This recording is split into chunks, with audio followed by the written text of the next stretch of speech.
2024 का पहला संक्रांति आ रहा है, मकर संक्रांति। ये त्यौहार, ये उत्सव बहुत बड़ा महत्व है।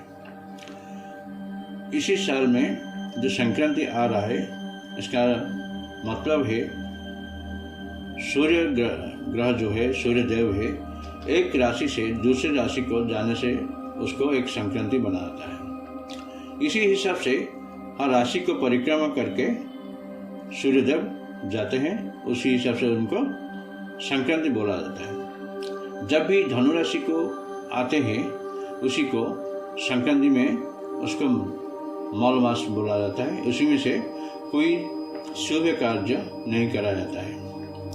इसीलिए उसके बाद वो जब भी सूर्यदेव धनु राशि से मकर संक्रांति मकर को जाता है, उसी से मकर संक्रांति शुरू होता है।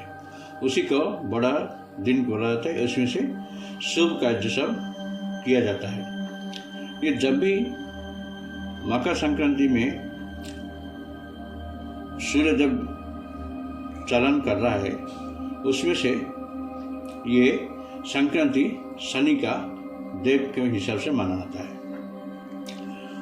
वो दिन में जब भी शनि देव को ग्रह के सूर्य देव जाते हैं, उसमें से बहुत अच्छा फायदा मिलना शुरू होता है।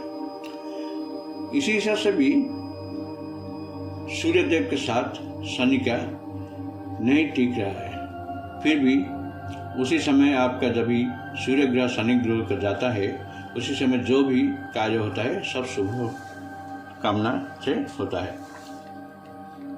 जिसका शनि 7.5 चल रहा है, शनि दशा, शनि 6.5 यही सब चल रहा है, उसी समय जो भी आप कार्य करेंगे आपका सब सुफल और मंगलमय होगा। ये सब जो होता है, ये सब मकर संक्रांति के दिन करेंगे तो फिर आपको बहुत अच्छा फायदा मिलेगा।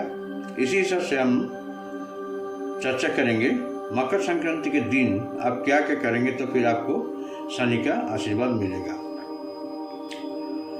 इसी से हमारा कार्य शुरू करते हैं। पहले मेरा channel make your life better को आप सब्सक्राइब कीजिए, लाइक कीजिए, शेयर कीजिए। इसी हिसाब से आपको बहुत सारे फायदेमंद टिप्स आपको मिलना शुरू हो जाएगा। जब भी आपका शनि मकर राशि में जाएंगे तो फिर आपको बहुत सारे फायदा भी बनने देंगे। जिसका काम बनते बनते बिगड़ जाता है और काम करने के समय भी आपको भी रुकावट आ जाता है। इसी मकर संक्रांति में आप वो कार्य सब टिप्स आप जो मैं बोलूँगा उसको करेंगे तो फिर आपको फायदा ही फायदा मिलेगा। उसी दिन में आप तिल को लीजिए, सफ़ेद वाला तिल को लीजिए और उसमें आप गुड़ मिला के एक लड्डू बनाइए, वह लड्डू भी मिलता है, उसको लाइए, उसको भगवान शिव के मंदिर में पूजन करके उसको सारे आदमी के बांट दीजिए और खुद भी खाइए। उसके देखिए भी कुछ फायदा भी मिलेगा। और एक बात याद करके रखिए, मकर संक्रांति के दिन आप लेट मत सोइए। सुबह सूर्य उदय होने से पहले नहा धोकर साफ होकर पूजा पाठ में काम वचन कीजिए और उसके हिसाब से आप सूर्य देव को अर्घ्य भी दीजिए। उसमें से आपको फायदा भी मिलेगा। उसी दिन आपने पहले नहाने के बाद सूर्य को जो जल अर्घ्य अर्पित करेंगे, जो आपने नहाएंगे उसमें से पहले एक छोटा सा बाल्टी में आप गंगा जल पहले लीजिए, उसके बाद पानी डालिए। उसको आपने नहाने में आपको भी बहुत कुछ फायदा भी इसमें से सूर्यदेव का आशीर्वाद भी मिलेगा। और एक दूसरे टिप्स मैं दे रहा हूँ, सूर्य का अर्घ्य और जल भी अर्पित करेंगे और दूसरे तरीके से करेंगे तो फिर बहुत अच्छा भी फायदा सूर्यदेव का भी और शनिदेव का भी आशीर्वाद मिलेगा। क्या करेंगे, एक जल में एक लोटे जल ले लीजिए, उसमें से थोड़ा सा गुड़ डालिए और केसर डाल के सूर्य को भी अर्पित कीजिए। वो सूर्य उगते समय ये कार्य करना जरूरी है। करेंगे तो फिर इसमें से आपको भी सूर्यदेव का आशीर्वाद मिलेगा। और किसी का भी ये भी असुविधा प्रॉब्लम भी देख रहा है, किसी का भी काम चल रहा है, उसके पास भी पैसा भी आता है, पैसा आने से पहले उनसे बहुत कुछ सारे प्लानिंग हो जाता है पैसा को खर्च करने के लिए। उसका मतलब है कि आपके पास पैसा नहीं टिक रहा है। उसको रखने के लिए, उसको भी फायदा लेने के लिए आप उसी दिन गौशाला को जाइए और गाय को थोड़ा सा हरा चारा खिलाइए और गरीब को व्हाइट कम्बल दान में कार्य कीजिए, तो फिर आपको भी कुछ भी फायदा मिलेगा।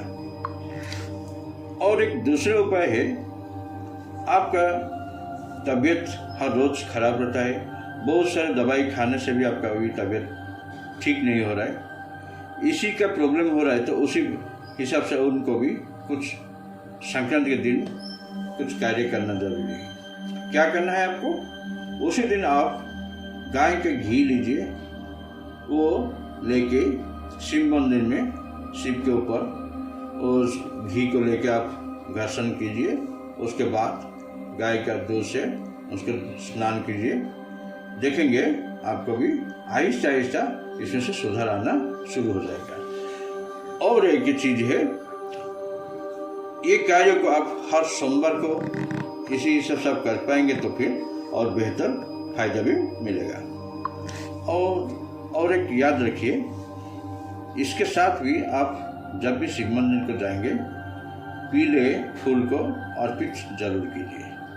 और किसी का भी ऐसे ही चीज असुविधा शुरू हो जाता है, काम होते होते ही 99% काम फिनिश होने के बाद भी ये काम बिगड़ जाता है।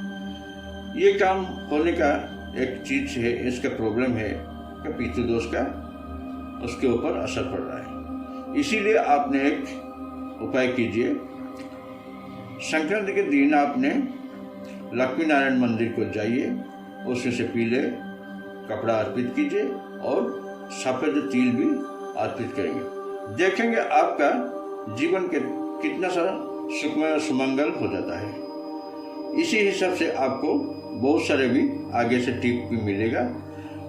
आपको एक विनती है, आप सब मेरे चैनल को देख रहे हैं, आप उसको शेयर नहीं कर रहे हैं, सब्सक्राइब भी नहीं कर रहे हैं, बेल आइकन को भी नहीं दबा रहे।